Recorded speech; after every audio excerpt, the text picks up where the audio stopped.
How's it going out there, YouTube? My name is Jesse and I am back for another comic book video. I know I haven't done a video in a couple of weeks. 2020 is still happening to exude its influence. And I have been affected just like everyone else. But I am back, and this is the month of August, so it's going to be MLJ Month. Now, since I have started this month late, I am going to go ahead and extend MLJ Month into the month of September. That's right. For the rest of August and into the month of September, I'm going to cover MLJ characters. So if there's any that you want to see while we're doing the month of August and September, just go ahead and let me know. We'll try and get them covered this time. I did want to do the web last time for MLJ Month, so I am going to get to him this time. Not in this video, but he is definitely someone I want to cover. So that's an example of if you want to see someone. So for this MLJ Month, I'm going to do two characters that are less well known. I have mentioned that I have found the digital archive, so I was able to see some of these comics firsthand, so I have a little better understanding of the storylines and the cheesy dialogue that would only mean it's the 1940s. Now, one, I'm not sure about his popularity. He started earlier in the comic because these were feature comics where they had a number of different stories, and then his story got pushed closer to the back. So I'm thinking that he may have come out of popularity. The other one, the comic run actually ended, and his story actually ended on a cliffhanger. So when the last issue came out, they never had a next issue, so his story never concluded. So I don't know if it was a popularity thing or what, because they could have just finished his story in another format. There are a number of ways, but I digress. I'm going to go ahead and cover two lesser well-known heroes. So for MLJ Month today, we're going to do the Scarlet Avenger and Firefly. The first we're going to cover is the Scarlet Avenger. The Scarlet Avenger, Jim Kendall, first appeared in Zip Comics #1 in 1940. Publisher is MLJ. He was created by Harry Shorten and Ivan Norvik. I have no idea how that first name is pronounced. It's spelled I-R-V. R-V? I-V? Okay. I think right in the opening panel, they violate one of the origins of storytelling.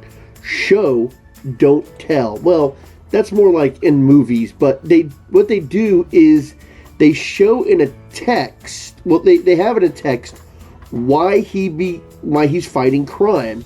Apparently, he and his family were flying in a plane that was carrying gold bullion, gold, and the plane was hijacked by criminals, and that was vague, criminals. The plane crashes, and everybody in the plane dies except for Jim himself. Now, as a result of this plane crash, the nerves in his face are damaged and he can't smile. So he's known as the hero who never smiles. So Jim decides to become a crime fighter. Now, he does not have any powers, but he is a skilled inventor, and he has a number of people working for him. So he has a superhero organization working against a crime organization. Now, in looking at the comic books, he has a number of operators who possess a number of different skills. I know he has one named number 6 who works well with electronics, and number 12, I'm not sure what her ability is, but I know he has these other people that help him with his crime fighting. He also has created a number of devices to help him with fighting crime. One, and this is ridiculous, is his bulletproof cloak. So there's a number of times when the guys are shooting at him and he puts the cloak in front of him. I'm like, if you're going to have something that's bulletproof, why don't you make the suit that you're wearing bulletproof? I mean, what if you're using the cloak in front of you and people shoot you from behind? It doesn't do you much good then.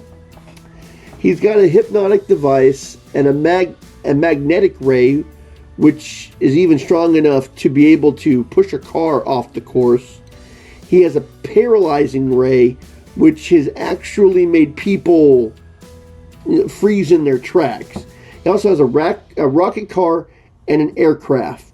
Now, he had a number of villains that he fought. Well, I mean, first of all, he was only in 17 issues, 1 to 17. So he had a couple of enemies. Terex, Peanut Head, and yes, his head is really actually very small. And Mr. Nimbus. And he, near the end of his series, he teamed up with his operator number 1, who was Isna Courtney. Now, as far as I know, there didn't seem to be any kind of romantic thing going on between him and number 1. But it seemed like number 1 was the only one who gained the name. Now, I'm not sure if it was the popularity that was waning in this, but he was one of the first or second stories when he first appeared in Zip Comic. Zip Comic was a number of stories all together. They were like 5 or 6 different heroes that premiered in every issue. Near the end of his run, his story was not the very last story, but I think like the last 4 issues, he was the second to the last story. So I guess maybe it started off something interesting. One of the most noticeable things about him is he always left a calling card with the flaming arrow, so you know that it was the Scarlet Avenger. The police weren't fully convinced that he was a good guy, but if you read the comic book, I mean, we know he's the hero, but some of the stuff that he did could look a little suspect. Okay, I think his calling card was mainly a flaming arrow through a skull. He also had a video telephone that frankly did the impossible. I mean, yeah, impossible for 1940s, but it wouldn't be able to do that today. I mean, it's a magic telephone, but that's the Scarlet Avenger. And now we will cover Firefly. Firefly, Harley Hudson, first appeared in Top Knot Comics number 8 in 1940. Publisher is MLJ. He was created by Harry Sorton and Bob Wood. I mentioned Harry Sorton before. Firefly, he kind of ended abruptly, which was a shame because his very last story ended in a cliffhanger.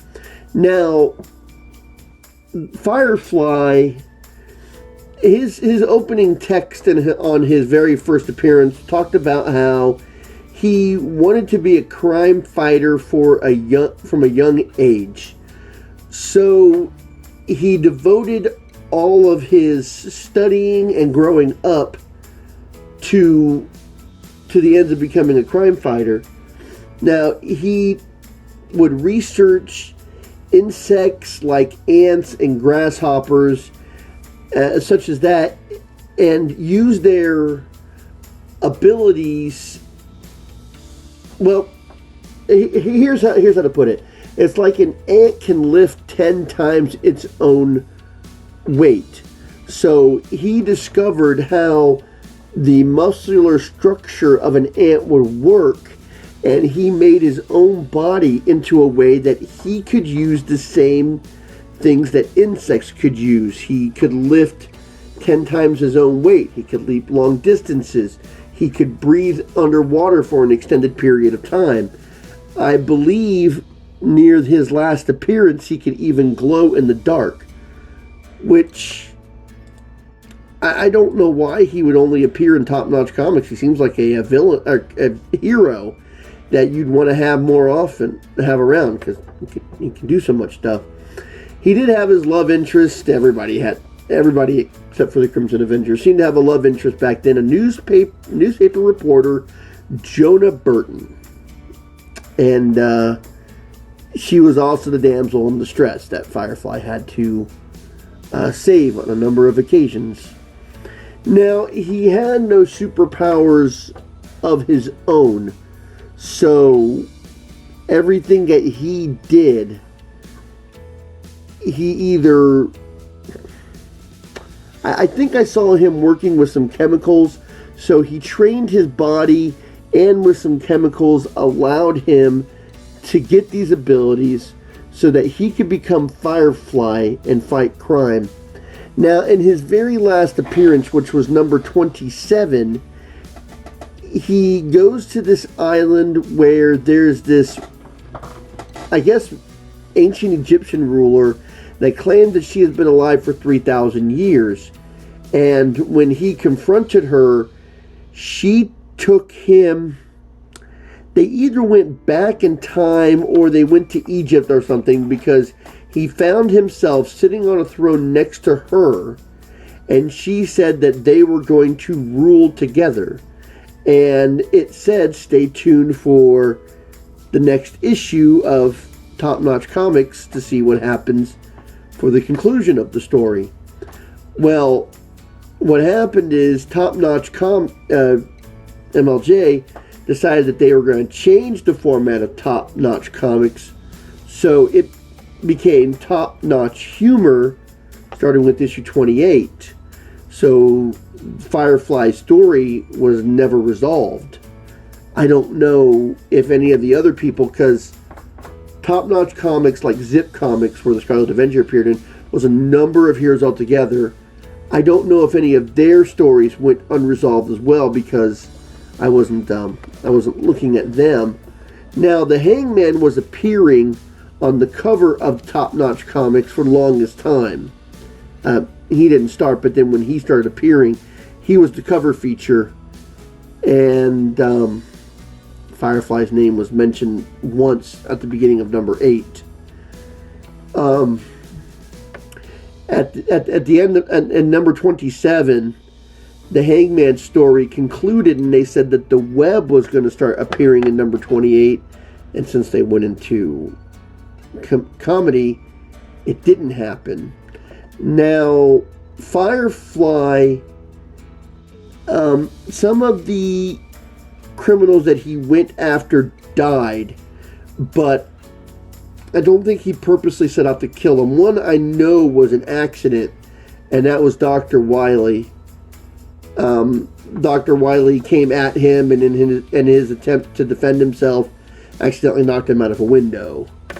Some of the enemies that he did go after were Dr. Dread, Sneaky, and the Mummy. And it's the 1940s. That's what you're gonna get. And that's basically Firefly. Well, I hope you enjoyed this video. I hope that you learned something about two heroes that were not as prominent. Send me in those names that you want to see while we finish with the rest of August and the bonus month of September. Until next time, I'll be seeing you.